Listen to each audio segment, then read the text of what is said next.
ഈ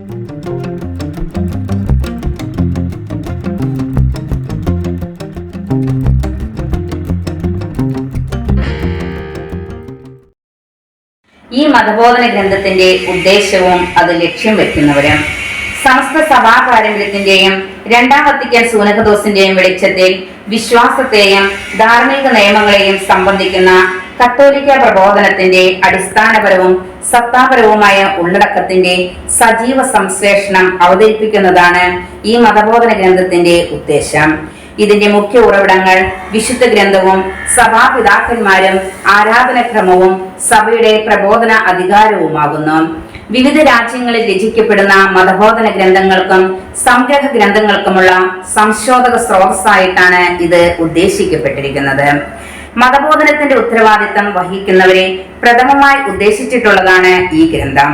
ഒന്നാമതായി വിശ്വാസ പ്രബോധകരും സഭയുടെ അജപാലകരുമായ മെത്രാന്മാർക്ക് ദൈവജനത്തെ പഠിപ്പിക്കുവാനുള്ള അവരുടെ ഉത്തരവാദിത്ത നിർവഹണത്തിന് ഒരു ഉപകരണമായി ഇത് നൽകപ്പെടുന്നു. മതബോധന ഗ്രന്ഥ രചനയിൽ ഏർപ്പെടുന്നവർക്കും വൈദികർക്കും മത അധ്യാപകർക്കും മെത്രാന്മാർ മുഖേന ഇത് ലഭ്യമാക്കുന്നു. ക്രിസ്തീയ വിശ്വാസികൾക്കെല്ലാം ഇതിന്റെ വായന പ്രയോജനപ്പെടും. ഈ മതബോധന ഗ്രന്ഥത്തിന്റെ ഘടന മതബോധനത്തെ 4 അടിസ്ഥാന സ്തംഭങ്ങളിൽ പണിതുയർത്തുന്ന മതബോധന ഗ്രന്ഥങ്ങളുടെ മഹാപാരമ്പര്യത്തിൽ നിന്ന് പ്രചോദനം സ്വീകരിച്ചുകൊണ്ടാണ് ഈ മതബോധന ഗ്രന്ഥവും വിരചിതമായിരിക്കുന്നത്. മാമോദീസായിലെ വിശ്വാസ പ്രഖ്യാപനം, വിശ്വാസത്തിന്റെ കൂദാശകൾ, വിശ്വാസത്തിന്റെ ജീവിതം, വിശ്വാസിയുടെ പ്രാർത്ഥന ഇവയാണ് പ്രസ്തുത 4 സ്തംഭങ്ങൾ. ഭാഗം 1 വിശ്വാസ പ്രഖ്യാപനം. വിശ്വാസവും മാമോദീസായും വഴി ക്രിസ്തുവിന്റെ സ്വന്തമായി തീർന്നിരിക്കുന്നവർ മനുഷ്യരുടെ മുൻപിൽ അവരുടെ മാമോദീസ വിശ്വാസം ഏറ്റുപറയണം. അതിനാൽ ഈ മതബോധന ഗ്രന്ഥം ആദ്യമായി ദൈവാവിഷ്കരണം പ്രതിപാദ്യ വിഷയമാക്കുന്നു. ഈ ദൈവാവിഷ്കരണത്തിലൂടെയാണല്ലോ ദൈവം മനുഷ്യനോട് സംസാരിക്കുന്നതും തന്നെ മനുഷ്യന് പ്രദാനം ചെയ്യുന്നതും. ദൈവാവിഷ്കരണത്തോട് മനുഷ്യൻ പ്രതികരിക്കുന്നതിന്റെ മാധ്യമമായ വിശ്വാസവും മതബോധന ഗ്രന്ഥത്തിന്റെ പ്രതിപാദ്യ വിഷയമാകുന്നു. മനുഷ്യന് ദൈവം നൽകുന്ന ദാനങ്ങളുടെ സംഗ്രഹമാണ് വിശ്വാസ പ്രമാണം.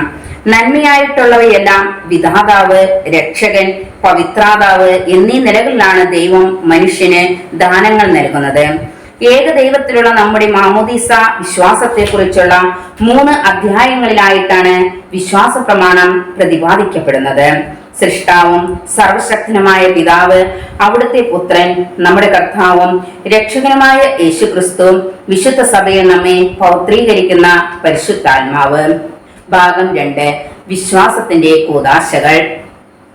യേശുക്രിസ്തുവിലൂടെയും പരിശുദ്ധാത്മാവിലൂടെയും ഒരിക്കൽ എന്നേക്കുമായി പൂർത്തീകരിക്കപ്പെട്ട ദൈവിക രക്ഷാകർമ്മം സഭയുടെ ആരാധനക്രമത്തിന്റെ പാവന കർമ്മങ്ങളിൽ പ്രത്യേകമായും 7 കൂദാശകളിൽ സന്നിഹിതമാകുന്നത് എങ്ങനെയെന്നതാണ് ഈ മതബോധന ഗ്രന്ഥത്തിന്റെ 2ാം ഭാഗത്തിന്റെ പ്രതിപാദ്യം. ഭാഗം 3 വിശ്വാസ ജീവിതം. ദൈവഛായയിൽ സൃഷ്ടിക്കപ്പെട്ട മനുഷ്യന്റെ പരമാന്ത്യത്തെ കുറിച്ചുള്ള പ്രതിപാദ്യമാണ് ഈ ഗ്രന്ഥത്തിന്റെ 3ാം ഭാഗം. സ്വർഗ സൗഭാഗ്യവും അത് പ്രാപിക്കുവാനുള്ള മാർഗങ്ങളും ഇവിടെ പ്രതിപാദിക്കപ്പെടുന്നു. ദൈവിക നിയമത്തിന്റെയും കൃപാവരത്തിന്റെയും സഹായത്തോടെ സ്വതന്ത്രമായി തിരഞ്ഞെടുക്കുന്ന ഉത്തമ ജീവിത ശൈലിയും 10 ദൈവകൽപ്പനകളിൽ വ്യക്തമാക്കപ്പെട്ടിട്ടുള്ള സ്നേഹകൽപ്പനയുടെ ദ്വിവിധമാനങ്ങൾ സഫലമാകുന്ന പ്രവർത്തന ശൈലിയുമാണ് പ്രസ്തുത മാർഗങ്ങൾ. ഭാഗം 4 പ്രാർത്ഥന വിശ്വാസ ജീവിതത്തിൽ. വിശ്വാസികളുടെ ജീവിതത്തിൽ പ്രാർത്ഥനയുടെ അർത്ഥവും പ്രാധാന്യവുമാണ് ഈ മതബോധന ഗ്രന്ഥത്തിന്റെ അവസാന ഭാഗത്തിലെ പ്രതിപാദ്യ വിഷയം. ഈ ഭാഗം സമാപിക്കുന്നത് കർത്തൃപ്രാർത്ഥനയിലെ സപ്തയാചനകളെ കുറിച്ചുള്ള ലഘുവ്യാഖ്യാനത്തോടെയാണ്. ഇതിന് കാരണവുമുണ്ട്. ഈ യാചനകൾ വാസ്തവത്തിൽ നമ്മൾ പ്രത്യാശ വയ്ക്കേണ്ട എല്ലാ നന്മകളുടെയും സമാഹാരമാണ്. നമ്മുടെ സ്വർഗീയ പിതാവ് നമുക്ക് നൽകുവാൻ ഇഷ്ടപ്പെടുന്ന ഈ നന്മകളുടെ സമാഹാരമാണ് കർത്തൃപ്രാർത്ഥനയിലെ സപ്തയാചനകൾ. ഈ ഗ്രന്ഥത്തിന്റെ ഉപയോഗം സംബന്ധിച്ച് ചില പ്രായോഗിക നിർദ്ദേശങ്ങൾ. സമഗ്ര കത്തോലിക്ക വിശ്വാസത്തിന്റെ സജീവ അവതാരമായിട്ടാണ് ഈ മതബോധന ഗ്രന്ഥം ഉദ്ദേശിക്കപ്പെട്ടിരിക്കുന്നത്. അതിനാൽ ഈ ഗ്രന്ഥം ഒരു ഏകീകൃത സാഫല്യമായി പരിഗണിക്കപ്പെടണം. ഗ്രന്ഥത്തിന്റെ മാർജിനിൽ കൊടുത്തിരിക്കുന്ന നിരവധിയായ അന്യോന്യ സൂചികകളും അതുപോലെ തന്നെ ഗ്രന്ഥാന്ത്യത്തിൽ കൊടുത്തിരിക്കുന്ന വിഷയസൂചിയും ഓരോ വിഷയത്തെയും വിശ്വാസത്തിന്റെ സമഗ്രതയോടെയുള്ള അതിന്റെ ബന്ധത്തിൽ മനസ്സിലാക്കുന്നതിന് അനുവാചകനെ സഹായിക്കും. ഈ മതബോധന ഗ്രന്ഥത്തെ വിശുദ്ധ ലിഖിത വാക്യങ്ങൾ അതേപടി ഉദ്ധരിക്കാതെ അവയിലേക്ക് ഒരു സൂചന നൽകുകയാണ് ചെയ്യുന്നത്. ഉദ്ധൃത വാക്യങ്ങളുടെ അർത്ഥം കൂടുതൽ ആഴത്തിൽ ഗ്രഹിക്കുന്നതിന് വായനക്കാരൻ ആ വാക്യങ്ങൾ വിശുദ്ധ ഗ്രന്ഥത്തിൽ നിന്ന് തന്നെ വായിക്കണം. ഇത്തരം ബൈബിൾ വാക്യങ്ങൾ മതബോധന പ്രക്രിയയിൽ അമൂല്യ ഉപകരണങ്ങളാകുന്നു. ഈ ഗ്രന്ഥത്തിൽ ചില ഭാഗങ്ങൾ ചെറിയ അക്ഷരങ്ങളിൽ അച്ചടിക്കുന്നതിന്റെ സൂചന അവ ചരിത്രപരവും വിശ്വാസ സമർത്ഥപരവുമായ നിരീക്ഷണങ്ങളോ വിശ്വാസ പ്രബോധനപരമായ അനുബന്ധ വിശദീകരണങ്ങളോ ആകുന്നു എന്നതാണ്. ചെറിയ അക്ഷരങ്ങളിൽ അച്ചടിച്ചിട്ടുള്ള സഭാപിതാക്കന്മാർ, ആരാധനക്രമം, സഭയുടെ ആധികാരിക പ്രബോധനം, വിശുദ്ധരുടെ ജീവചരിത്രങ്ങൾ എന്നീ ഉറവിടങ്ങളിൽ നിന്നുള്ള ഉദ്ധരണികൾ ക്രൈസ്തവ വിശ്വാസ പ്രബോധന അവതരണത്തെ കൂടുതൽ ധന്യമാക്കുവാൻ ഉദ്ദേശിച്ചിട്ടുള്ളതാണ്. നേരിട്ടുള്ള മതബോധന ധർമ്മം മുന്നിൽ കണ്ടുകൊണ്ടാണ് ഇത്തരം ഉദ്ധരണികൾ തിരഞ്ഞെടുക്കപ്പെട്ടിട്ടുള്ളത്.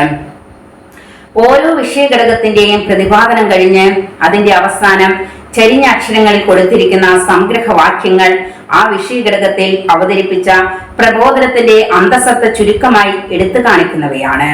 ഓരോരോ സ്ഥലങ്ങളിലെ മതപ്രബോധകർക്ക് മനഃപ്പാഠമാക്കാൻ പറ്റിയ വിഷയ ചുരുക്കങ്ങൾ നിർദ്ദേശിക്കാൻ പര്യാപ്തമാണ് പ്രസ്തുത സംഗ്രഹങ്ങൾ. അത്യാവശ്യമായ അനുരൂപണങ്ങൾ. മതബോധന ഗ്രന്ഥം വിശ്വാസ പ്രബോധനത്തിന്റെ അവതരണത്തിനാണ് ഊന്നൽ കൊടുക്കുന്നത്. വിശ്വാസത്തെക്കുറിച്ചുള്ള അറിവിനെ ആഴപ്പെടുത്താൻ മതബോധന ഗ്രന്ഥം സഹായിക്കുന്നു. ഈ വിധത്തിൽ വിശ്വാസ പക്വത, വ്യക്തിജീവിതത്തിൽ വിശ്വാസത്തിന്റെ രൂഢമൂലത, വ്യക്തി പ്രവർത്തനങ്ങളിൽ വിശ്വാസത്തിന്റെ പ്രകാശനം എന്നീ ലക്ഷ്യങ്ങൾ മതബോധന ഗ്രന്ഥം മുന്നിൽ കാണുന്നുണ്ട്. ഈ മതബോധന ഗ്രന്ഥം ലക്ഷ്യം വയ്ക്കുന്ന എല്ലാവരുടെയും സംസ്കാരം, കാലഘട്ടം, ആധ്യാത്മിക പക്വത, സാമൂഹികവും സഭാത്മകവുമായ സാഹചര്യങ്ങൾ എന്നിവയുടെ വ്യത്യാസങ്ങൾ ആവശ്യപ്പെടുന്ന തരത്തിൽ പ്രബോധന അവതരണത്തിന് അനുരൂപണങ്ങൾ നൽകാൻ ഈ ഗ്രന്ഥത്തിൽ ഉദ്യമിച്ചിട്ടില്ല. ഇത്തരം അനുപക്ഷണീയമായ രൂപണങ്ങൾ പ്രാദേശിക മതബോധന ഗ്രന്ഥങ്ങളുടെ അതിലുപരിയായി വിശ്വാസികളെ പഠിപ്പിക്കുന്നവരുടെ ഉത്തരവാദിത്തപരമാണ്. പഠിപ്പിക്കുന്ന ഏതു വ്യക്തിയും ക്രിസ്തുവിനായി എല്ലാവരെയും നേടേണ്ടതിന് എല്ലാവർക്കും എല്ലാമായി തീരണം.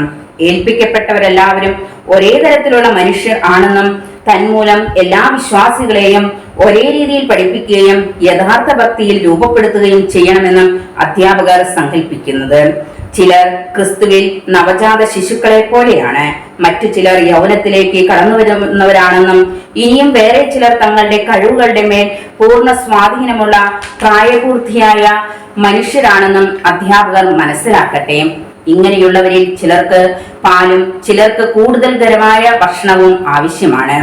അപ്പസ്തോലൻ സൂചിപ്പിക്കുന്നത് പോലെ പ്രഘോഷണ ശുശ്രൂഷയ്ക്കായി വിളിക്കപ്പെട്ടവർ വിശ്വാസ രഹസ്യങ്ങളും ധാർമ്മിക നിയമങ്ങളും പഠിപ്പിക്കുമ്പോൾ അവരുടെ വാക്കുകളെ ശ്രോതാക്കളുടെ പക്വതയ്ക്കും ഗ്രഹത്തിനും അനുരൂപപ്പെടുത്തണം. സർവോപരി സ്നേഹം. ഈ ആമുഖത്തിന് ഉപസംഹാരമായി റോമൻ മതബോധന ഗ്രന്ഥം പ്രതിപാദിപ്പിച്ചിട്ടുള്ള അജപാലന തത്വം ഉദ്ധരിക്കുന്നതും സമുചിതമായിരിക്കും. വിശ്വാസ സത്യത്തിന്റെയും അതിന്റെ പ്രബോധനത്തിന്റെയും ഏക ലക്ഷ്യം അനന്തമായ സ്നേഹമായിരിക്കണം. വിശ്വാസത്തിനോ പ്രത്യാശയ്ക്കോ പ്രവർത്തനത്തിനോ വേണ്ടി നാം എന്തെങ്കിലും അവതരിക്കുമ്പോൾ നമ്മുടെ കർത്താവിന്റെ സ്നേഹം എപ്പോഴും സുഗമമാക്കണം. അങ്ങനെ ഉത്തമ സുഹൃത പ്രവർത്തികളെല്ലാം സ്നേഹത്തിൽ നിന്ന് ഉദിക്കുന്നതാണെന്നും സ്നേഹത്തിൽ എത്തിച്ചേരുകയല്ലാതെ അവയ്ക്ക് മറ്റൊരു ലക്ഷ്യമില്ലെന്നും ആർക്കും മനസ്സിലാക്കാൻ സാധിക്കും.